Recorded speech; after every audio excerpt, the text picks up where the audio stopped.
Materials इतना, आपके पास समय नहीं बचेगा। अच्छा, थोड़ा गेट से ला दो।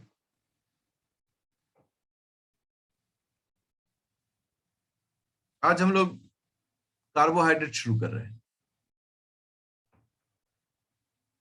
कार्बोहाइड्रेट टर्म जो है, इसमें दो चीज छुपा हुआ है। Carbo, carbo stands for carbon, and second term है हाइड्रेट। हाइड्रेट मतलब होता है हाइड्रेशन। तो अगर इन दोनों को हम मिलाकर लाइन में बोले तो हम क्या बोलते हैं? Hydration of carbon is carbohydrate, है ना। कार्बो मतलब कार्बन को पानी में डुबा देना है। अगर हम ऐसे सिंपल लैंग्वेज बोले तो कार्बन को पानी में डुबा दीजिए, तो जो मीठा सा बनेगा वो कार्बोहाइड्रेट होगा। लेकिन फैक्चुअली ये यदि साइंटिफिक पॉइंट ऑफ व्यू से देखते हैं तो नेचर में कार्बन का सोर्स क्या है?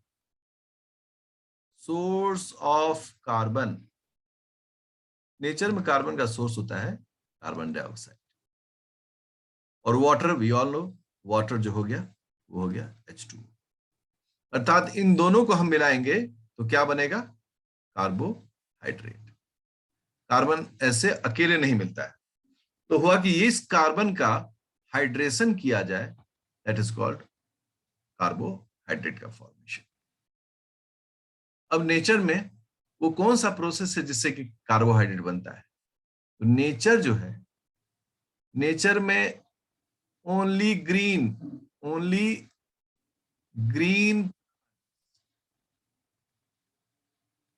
कैन मेक, क्या बना सकते हैं? कार्बोहाइड्रेट। क्या हम आप बना सकते हैं? आंसर होता है नो, वी कांट, है ना। लेकिन प्लांट्स जो है वो ग्रीन प्लांट्स हो, जो इसमें क्या होता है? क्लोरोप्लास्ट, वो कार्बोहाइड्रेट बना सकते। ठीक है, एक ये है। अब ग्रीन प्लांट्स कार्बोहाइड्रेट कैसे बनाते हैं? प्रोसेस का क्या नाम है? सब जानते हैं कि प्रोसेस का नाम होता है photosynthesis. That is called photosynthesis. Photosynthesis में क्या होता है? फोटोसिंथेसिस में 12 molecule of H2O, 6 molecule of carbon dioxide, और ये जुड़कर क्या बनाता है? C6H12O6 plus 6 molecule of oxygen and 6 molecule of water. ठीक है, तो ये जो प्रोसेस है, इस प्रोसेस से एक प्रोडक्ट बनता है, that this product is called basic glucose. So ये ग्लूकोज जो है वो पहला हेक्सोज है जो बनता है। बढ़िया। तो नेचर में सिर्फ ग्रीन प्लांट्स जो होते हैं वो ग्लूकोज बनाते हैं, वो शुगर बनाते हैं। ठीक है, अब अगर हम लोग कार्बोहाइड्रेट को देखें तो कार्बोहाइड्रेट में कार्बन है, हाइड्रोजन है और ऑक्सीजन है। ये तीन है, कार्बन, हाइड्रोजन एंड ऑक्सीजन। ये जो कार्बन होता है यह इसके टाइप को डिसाइड करता है। यह क्या डिसाइड करता है? कार्बोहाइड्रेट के टाइप को, कितने कार्बन वाला carbohydrate.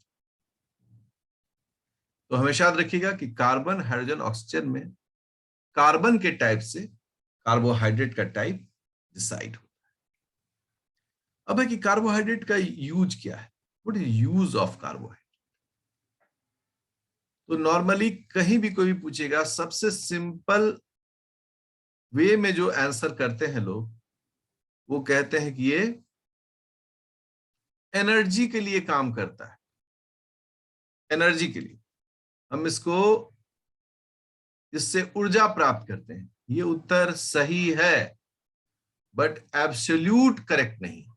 It is correct but not absolute. का मतलब क्या होता है? जिसमें कोई ऑब्जेक्शन नहीं हो, क्योंकि एनर्जी हमें प्रोटीन से भी मिल सकता है और एनर्जी हमें फैट से भी मिल सकता है। ये सब एनर्जी दे सकते हैं। तो कार्बोहाइड्रेट का ये एब्सोल्यूट वर्क नहीं है, इसमें ऑब्जेक्शन है। तो वह कौन सा कार्य है जो कार्बोहाइड्रेट ही करता है, दूसरा कोई नहीं करता है? वो होता है source of carbon in cell. ये वो काम है जिसका कोई ऑब्जेक्शन नहीं है, नो ऑब्जेक्शन।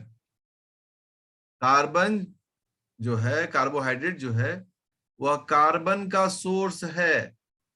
अर्थात कहने का मतलब है कि अगर सेल में कोई भी कार्बन है, वह कहां से आया है? कार्बोहाइड्रेट से। जैसे प्रोटीन में जो कार्बन है, उसका सोर्स क्या है? कार्बोहाइड्रेट। फैट में जो कार्बन है, उसका सोर्स क्या है? कार्बोहाइड्रेट। डीएनए में जो कार्बन है, उसका सोर्स क्या है? कार्बोहाइड्रेट।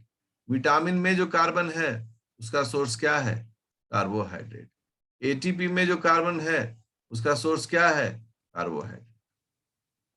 तो what is the function of carbohydrate? कहीं इंटरव्यू में पूछता है, हम कहते हैं कि it is source of carbon in cell. Cell के अंदर में कार्बन का एकमात्र सोर्स जो है वह कार्बोहाइड्रेट है। पूछेंगे कि एनर्जी क्यों नहीं? कहते हैं कि एनर्जी के और भी सोर्सेस हैं। ठीक है, और फिर इस तरह से उसको लॉजिकली डिफाइन करते हैं। अब कार्बोहाइड्रेट का जब हम जॉब देखते हैं, अभी तो जॉब को मैंने जस्टिफाई किया, और कार्बोहाइड्रेट्स की जॉब को देखते हैं। तो पहला जॉब है source of carbon in a cell. It is the first one. Second word क्या है? ये रिस्पायरेटरी सबस्ट्रेट है।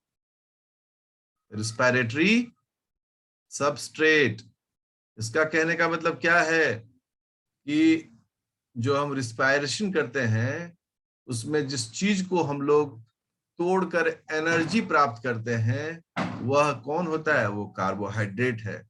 इसका मतलब है कि हम एनर्जी का यह सोर्स है। तीसरा क्या है? Structural role. स्ट्रक्चरल रोल क्या होता है? स्ट्रक्चर बनाने में पार्टिसिपेट करता है। जैसे प्लांट में सेलुलोज, सेलुलोज क्या है? सेल वॉल बनाता है। काइटिन क्या है? सेल वॉल बनाता है। अगर क्या है? सेल वॉल बनाता है। ऐसे बहुत सारे एग्जाम्पल हैं जो स्ट्रक्चरल रोल में हैं। इसके अलावा क्या होता है? ये cell cell communication. Cell cell communication का मतलब क्या है कि सेल एक दूसरे सेल से किस तरह का कम्युनिकेशन डेवलप करता है, उसमें भी कार्बोहाइड्रेट का रोल है। कैसे? जैसे ग्लाइकोप्रोटीन्स, है ना? इसमें ये ग्लाइको कौन है? शुगर है। ग्लाइकोलिपिड्स, इसमें ग्लाइको क्या है? यही कार्बोहाइड्रेट है। और ये सभी सेल सेल कम्युनिकेशन में बहुत महत्वपूर्ण रोल अदा करते हैं। इनके बिना यह कार्य संभव नहीं है।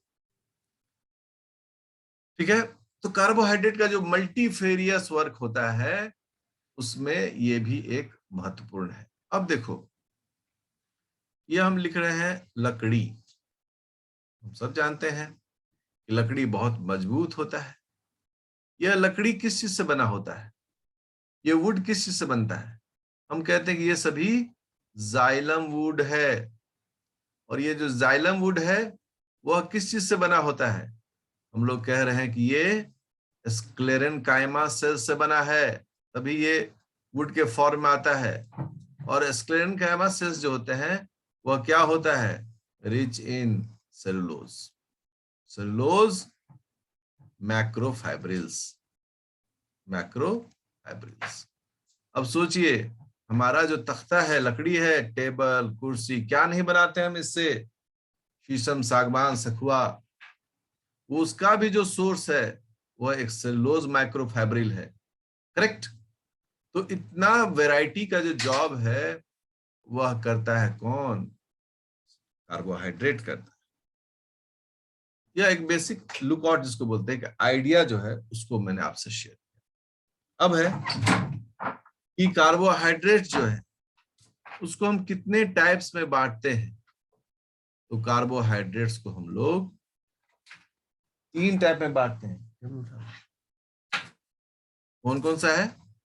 एक है सिंपल कार्बोहाइड्रेट, दूसरा कंपाउंड कार्बोहाइड्रेट, तीसरा derived carbohydrate. Derived, simple, compound, derived. जो अभी हमारा बेसिक फोकस है वह है सिंपल कार्बोहाइड्रेट्स। ठीक है। सिंपल कार्बोहाइड्रेट्स में जो टर्म आता है, एक टर्म आता है, उस टर्म का नाम होता है सैकरीन, सैकराइड जिसे हम लोग कहते हैं।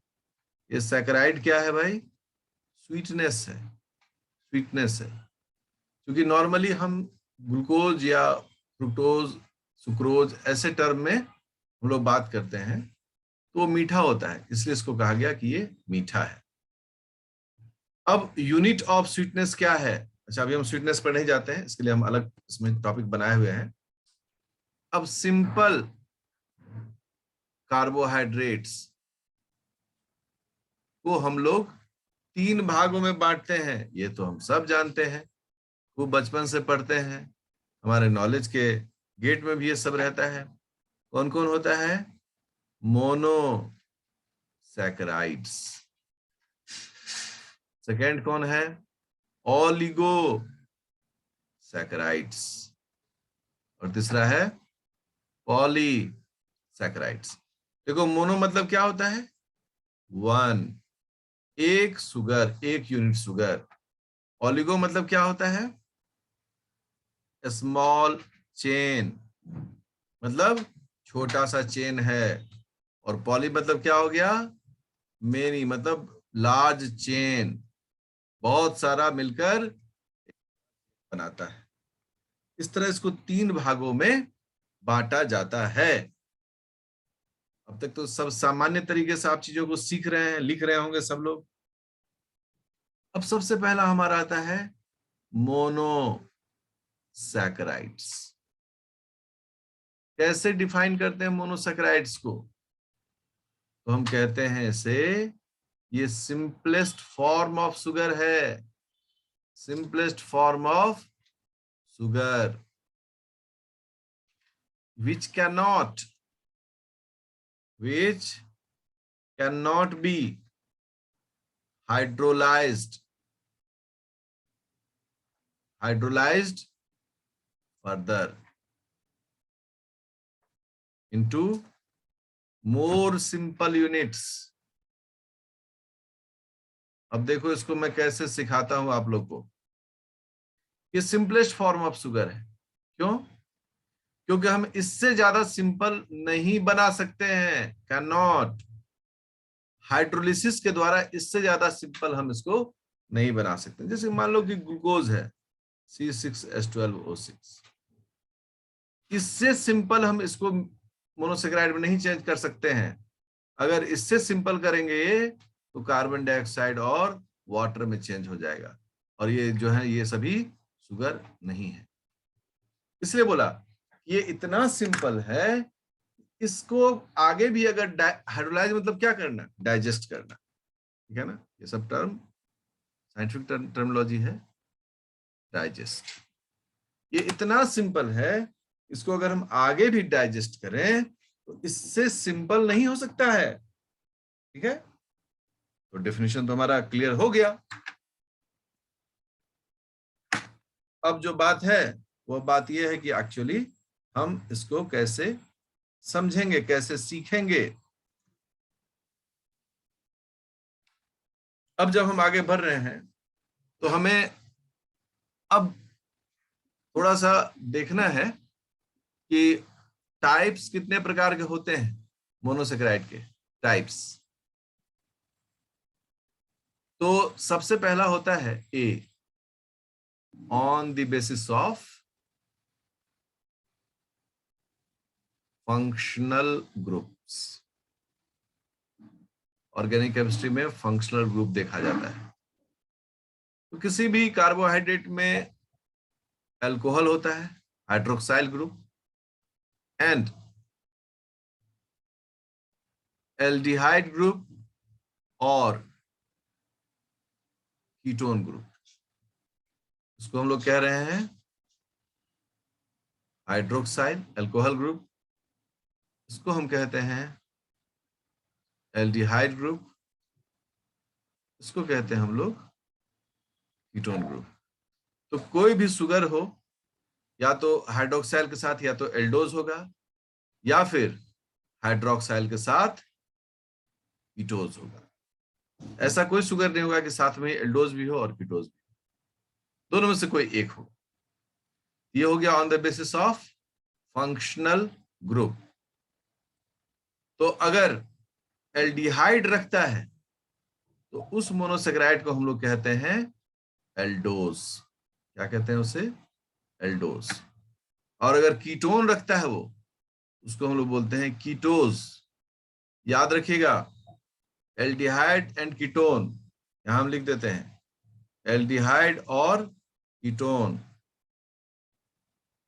Is senior to OH group. ये OH ग्रुप के इससे क्या होता है? सीनियर होता है, इसलिए इसका नाम जो होगा उस नाम में एल्डोज या कीटोज लिखा जाएगा, हाइड्रोक्साइल नहीं लिखा जाता है। तो दो प्रकार का हमें कार्बोहाइड्रेट मिल गया, एक एल्डोज और दूसरा कीटोज। अब बी हो गया on the basis of number of carbon की संख्या के आधार पर। तो पहले एक फॉर्मूला होता है, जनरल फॉर्मूला सब जानते हैं, CnH2nOn। और बायोलॉजिकल साइंस में N equal to 3, 4, 5, 6 and 7। Biology में 3 से लेकर 7 तक ही मिलता है, जबकि केमिस्ट्री में 2 से लेकर 8 तक मिलता है।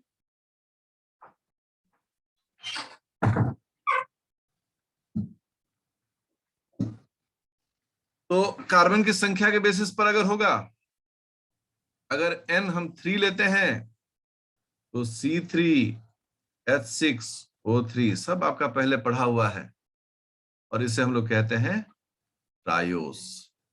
अगर 4 होगा C4H8O4, इसका नाम होगा टेट्रोस। अगर 5 होगा C5H10O5, और इसका नाम हो गया पेंटोस। अगर 6 हुआ C6H12O6, इसका नाम हो गया हेक्सोज। और अगर 7 C7H14O7, इसका नाम होता है हेप्टोज। अब गौर करना, यहां पर कार्बन भी है, हाइड्रोजन भी है, ऑक्सीजन भी है। किसकी संख्या कांस्टेंट होती है? कार्बन की। हाइड्रोजन और ऑक्सीजन कम भी हो सकता है और बढ़ भी सकता है। मतलब जैसे कि मान लो पेंटोज है, पेंटोज में एक एग्जांपल आता है डीऑक्सीराइबोस, है ना। इसका फॉर्मूला क्या होता है? C5H10O4। आप कहेंगे ना सर ये तो देखिए वो तो O5 की जगह 4 ही है, इसमें एक कम है, बट इससे इसका नाम नहीं आता है। इसकी पहचान जो होती है वो हमेशा किससे होती है? कार्बन की संख्या से। हमेशा याद रखिएगा कि बायोलॉजिकल साइंस में कार्बन का अकाउंट जो होता है वो बहुत महत्वपूर्ण होता है, इसलिए कार्बन को बहुत सीनियर माना जाता है। कार्बन को सभी एलिमेंट्स में बड़ा इज्जत मान मर्यादा मिला हुआ है। तो ये जो है इसका हो गया क्या? Types on the basis of carbon. अब हम लोग इसको बांटते हैं एक टेबल में एग्जांपल्स के साथ। मन तो करेगा एग्जांपल्स देखें। तो फॉर्मूला, नेम, ठीक है, एल्डोस और दूसरा कीटोस। ये हम 4 हिस्से में इसको क्या करते हैं? बांटते हैं। Formula, name, aldose and ketose. यहां देखते हैं कैसे कैसे क्या क्या फॉर्मूला आता है, क्या नाम आता है, और कैसे उसका एल्डोज में एग्जाम्पल देखते हैं और कैसे उसका कीटोज में देखते हैं। ये सब तैयारी करना बहुत जरूरी होता है, क्योंकि अगर नाम ही याद ना हो तो फिर बड़ा मुश्किल है इसके आगे को डील करना। सबसे पहला ग्रुप है टेट्रोज। फॉर्मूला हो गया C3H6O3। नेम हो गया टेट्रोज।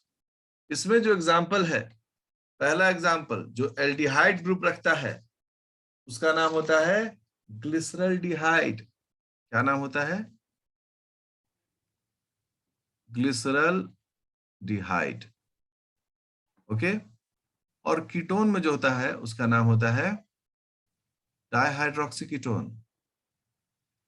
डाइहाइड्रोक्सी। देखिए इसके बारे में चर्चा करेंगे 1 to 1, इसलिए तनिक भी घबराना नहीं है।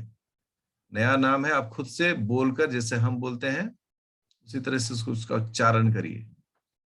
ये हो गया 4 कार्बन का कंपाउंड, इसका नाम पड़ा, अच्छा ये टेट्रोज हो गया ना, ऊपर नहीं, ऊपर गलत हो गया ना आप, ये ट्राइओज होगा, ठीक है ना। हाँ, और नीचे वाला होगा टेट्रोज। टेट्रोज का एग्जाम्पल जो है आता है इराथ्रोज। इराथ्रोज। और कीटोज में क्या नाम आता है? इराथ्रुलोज। देखिए यहां थोड़ा सा हम एक हल्का सा ब्रेक, हम आपको नॉमेनक्लेचर बताते हैं, ठीक है ना। डंडों को हटा देते हैं, नॉमेनक्लेचर से आपको आसानी होगी चीजों समझने, तब फिर आगे बढ़ेंगे इसमें। नॉमेनक्लेचर,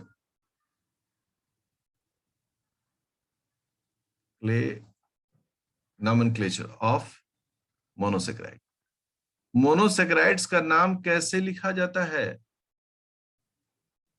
तो बोला कि एल्डोज जो होगा उसमें सफिक्स में ओज लगेगा, मतलब शब्द के अंत में ओज। और जो कीटोज है उसके सफिक्स में लगेगा उलोज, ULOSE। जैसे यहां पर एग्जांपल देखें आप, इराथ्रोज हम लिखने के बाद अंडरलाइन करते हैं। शुरू में विद्यार्थियों को ये सब काम करना चाहिए लर्निंग के लिए। Learn like a child, express like an adult. इराथ्रोज लिखे, ओज को अंडरलाइन कर लिए, ये एल्डोज हो गया। दूसरा नाम पड़ा इराथ्रुलोज। अब देखो इराथ्रुलोज में उलोज है, इसको अंडरलाइन कर लिए, ये कीटोज है। क्लियर? नेमिंग एकदम क्लियर है? किसको पूछना है इसमें कुछ?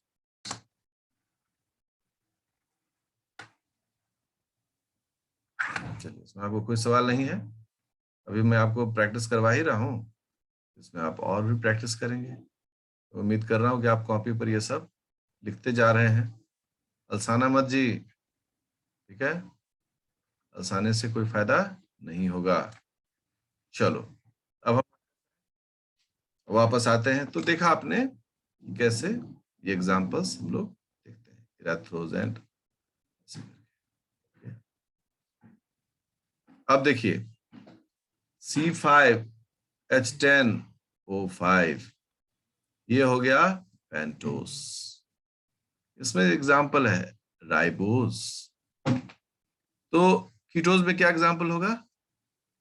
रेबुलोज, उलोज, ओज। इधर एक और एग्जांपल है डीऑक्सीराइबोज। इसमें क्या एग्जांपल हो जाएगा? Deoxy ribulose. ये हो गया उलोज, ओज और उलोज। जाइलोज, ओज, यहां हो जाएगा जाइल्यूलोज, उलोज। अच्छे से सीख रहे हैं हम लोग। C6H12O6, इसका नाम हो पड़ गया हेक्सोज। अब देखो हेक्सोज ग्रुप में पहला एग्जांपल है ग्लूकोज, इसमें ओज लगा हुआ है। तो यहां पर क्या होना चाहिए? ग्लूकुलोज। ये होना चाहिए। लेकिन ये टर्म यूज नहीं होता है, इसके जगह पर टर्म कौन सा यूज होता है? पुराना वाला ही, फ्रुक्टोज।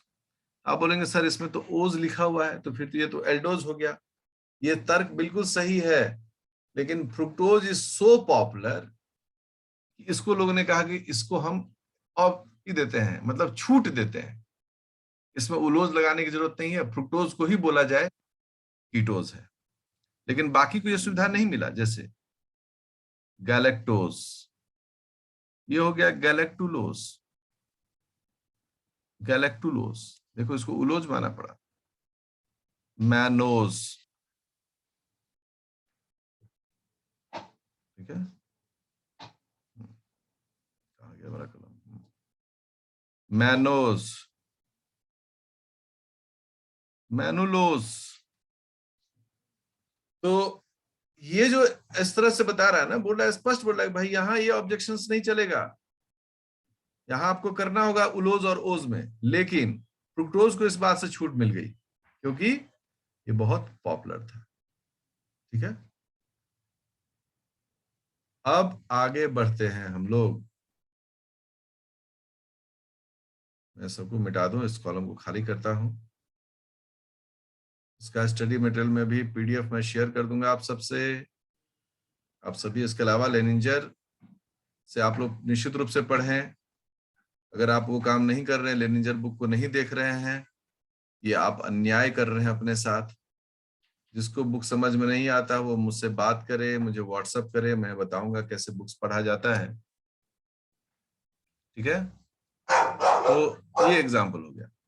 और अगर और भी कुछ एग्जाम्पल देखना हो इसमें 6 कार्बन वाले में, C6H12O6 में, ऐसे बहुत सारे एग्जाम्पल हैं। जैसे कि हो गया गुलोज, जैसे टेलोज, जैसे आइडोज, जैसे एट्रोज, जैसे एलोज। ये सभी 6 कार्बन के ही कंपाउंड हैं। तो अब आपका काम क्या है कि इसका अगर ये एल्डोज है तो इसका कीटोज क्या होगा, वह यहाँ आपको खुद से लिखना है। अपने कॉपी में आप यहाँ ब्लैंक स्पेस दें और उसको खुद से भरें।